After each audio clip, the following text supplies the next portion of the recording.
Kementerian Pendayagunaan Aparatur Negara dan Reformasi Birokrasi kembali mengingatkan ASN untuk tidak nekat pergi keluar daerah, termasuk mudik.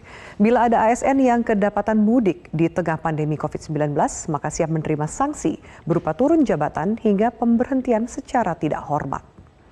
Asisten Deputi Integritas dan Evaluasi Merit Kemenpan RB, Bambang Sumarsono, mengatakan dengan total 4,3 juta ASN yang tersebar di Indonesia, ASN diminta berdiam diri di rumah untuk mencegah penyebaran COVID-19. Bambang menegaskan ada pembatasan pemberian cuti bagi ASN, kecuali cuti melahirkan, sakit, dan alasan penting. Cuti tersebut juga harus mendapatkan izin dari yang berwenang atau kepegawaian.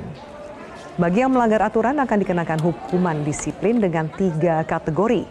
Pertama, disiplin ringan, yakni teguran lisan dan tertulis. Kategori kedua, disiplin sedang hingga berat, yakni tidak ada kenaikan gaji dan pangkat. Serta kategori ketiga, disiplin berat, yakni diturunkan pangkat selama 3 tahun hingga pemberhentian tidak hormat. Apa itu hukuman disiplin ringan? Yaitu teguran lisan, kemudian teguran lisan, teguran tertulis, dan pernyataan tidak puas secara tertulis.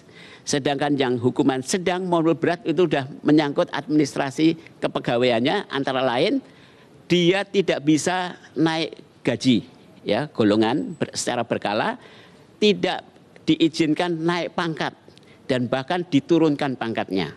Yang berat, itu lebih berat, turun pangkat 1 tingkat selama 3 tahun, non-job, kemudian diturunkan jabatannya, bahkan pemberhentian dengan hormat tidak atas permintaan sendiri.